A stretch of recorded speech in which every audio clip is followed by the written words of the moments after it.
everyone. As we have to discuss about the different forms of market, I will be talking about the monopoly form of the market. Let me explain the term monopoly. What is a monopoly? Monopoly in the business world happens when there's only one company that's the main player in making or providing something. It's like the only store in the town that sells a particular thing. So now let me explain further by describing its characteristics. Characteristics of monopoly. The first characteristic I can say is that it is the only and one and only big company in the market. We can imagine it like um, going to one place to buy chocolate. If that's the only place, then it can be called a chocolate monopoly. The second characteristic I can say it has no competition in the market. In the monopoly market, there's no race because there's no one else around. So the company doesn't have to worry about others stealing its customer. And the third characteristic is that that company is the price controller, which sets the price. Because again, there's no one else to compete with. So whatever price they want, they can set. And now, I will describe some examples of monopolies. So there are companies. First, let me talk about D there, which sells diamond. Then I will talk about Microsoft, which sells operating system, and then there is Google, who doesn't sell, but who has search engines. So talking about the first company in the diamond market, De Beers is the only source of diamond. So if you have bought any diamond jewelry, so it probably came from them. They are the only supplier in the diamond market. Then second, Microsoft, all the computers except Apple's MacBook, they operate on an operating system called Windows. So all the computers need Windows operating system to work on. So Microsoft is market leader in operating systems, and third is Google. So we all know that it is a monopoly because no one is using any search engine except Google. Google is the Yes. market leader in search engine. So all these companies have the characteristics of monopoly, which I mentioned, and these are the one and only big firms in their respective industries. They set the price and they have no competitors. So in conclusion, I can say that monopolies are like the leaders in their own business worlds, and they can make our life easier in some ways, but it's also important for them to make sure that they are playing fair and not taking advantage of being the only one business in the market. Yeah. So, as Siddharth has already talked about one form of market, that is monopoly, so I would like to talk about another form of market, that is oligopoly. So, it is a market structure characterized by a small number of large firms that dominate a particular industry. In an oligopolistic market, only a few dominant firms have substantial market power that can influence the market dynamics, pricing, and competition. So, there are some characteristics of this oligopoly market that I would like to speak about. First is the most important feature, the most a very prominent feature of this market is like a few dominant firms.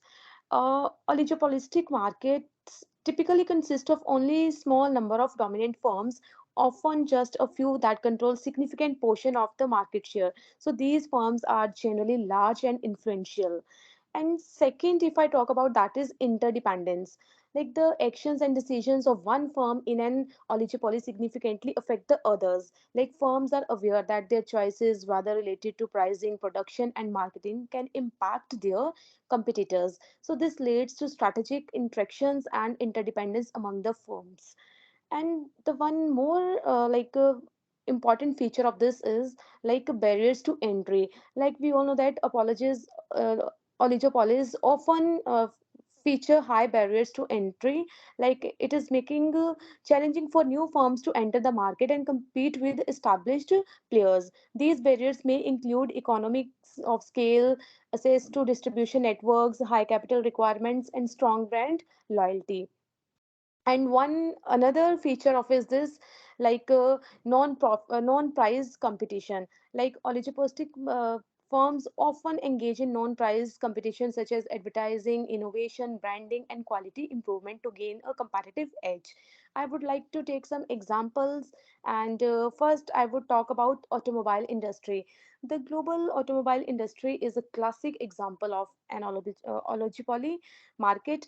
A small number of major companies such as Ford, General Motors, Toyota, and Volkswagen dominate the market, and these firms compete on the basis of innovation and the product quality, the brand loyalty, while closely monitoring each other's actions and pricing decisions.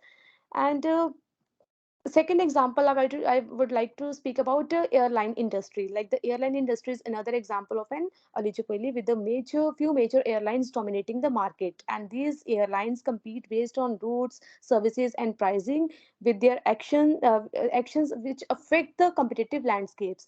So I can conclude like oligopolies can have both positive and negative effects. While they can lead to innovation and product development, they may also result in higher prices for consumers and reduced competition. Okay, here I will talk about the perfect competition.